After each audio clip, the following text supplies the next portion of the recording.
जल के बिना जीवन संभव नहीं। उपायुक्त ने कहा, जल स्तर को सुधारने के लिए सामूहिक प्रयास जारी। आरएस ढिल्लों ने कहा, गांव सरल में अटल भूजल योजना के तहत आयोजित किया गया जागरूकता कार्यक्रम। उपायुक्त आरएस ढिल्लों ने कहा कि जल के बिना जीवन संभव नहीं है। गिरता भूजल स्तर चिंतनीय विषय है। ये क्षेत्र रेड जोन घोषित किया गया है। यदि जल स्तर को सुधारने पर ध्यान नहीं दिया गया तो भावी पीढ़ियां हमें कोसेंगी। इसीलिए हमें सामूहिक प्रयास करनी चाहिए, जिससे कि यह क्षेत्र रेड जोन से ग्रीन जोन में शामिल हो जाए। उपायुक्त ढिल्लों मंगलवार को गांव सरल के जेवीडीएम संस्थान में आयोजित अटल भूजल योजना की जागरूकता कार्यक्रम में बोल रहे थे। उन्होंने कहा, सर्वे के अनुसार गांव सरल को रेड जोन में शामिल किया गया है।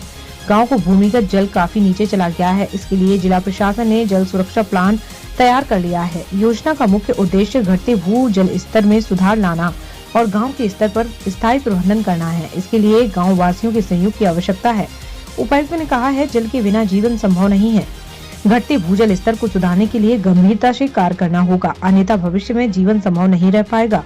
उपायुक्त ने इस संबंध में ग्रामीणों से भी सुझाव लिए। गांव की महिलाओं, बुजुर्गों सहित विभिन्न ग्रामीणों ने इस समस्या के साथ साथ गांव की समस्याओं से भी उपायुक्त को अवगत करवाया। निवर्तमान सरपंच कृष्ण कुमार द्वारा रखी गई चकबंदी करवाने, नहरी पानी को बढ़ाने, पेयजल के लिए गाँव के जल घर को भरवाने आदि मांगों पर उपायुक्त ने समाधान के लिए कहा।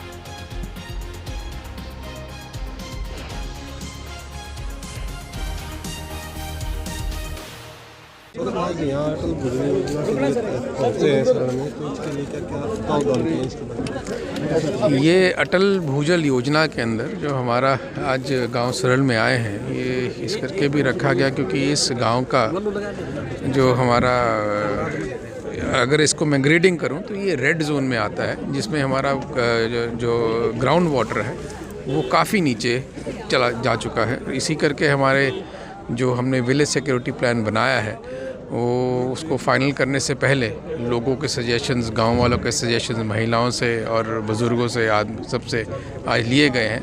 और इसमें ये भी इनको सुनिश्चित किया गया है, इनको समझाया भी गया है कि जी जो हमारा पानी है वो क्योंकि यहाँ पर उचित मात्रा में नहीं है, उसके लिए हम रीजनरेशन कैसे कर सकते हैं, क्या हमें वाटर स्प्रिंकलर सिस्टम लेके आना चाहिए, माइक्रो इरिगेशन करनी चाहिए, डाइवर्सिफिकेशन करना चाहिए, किस हिसाब से ज़्यादा से ज़्यादा पानी की हम बचत करें या ऑप्टिमल यूज़ करें, ताकि जो इनकी डिमांड है उस हिसाब से सप्लाई का भी वो हम इनको उतनी मात्रा में सप्लाई प्रदान कर सकें।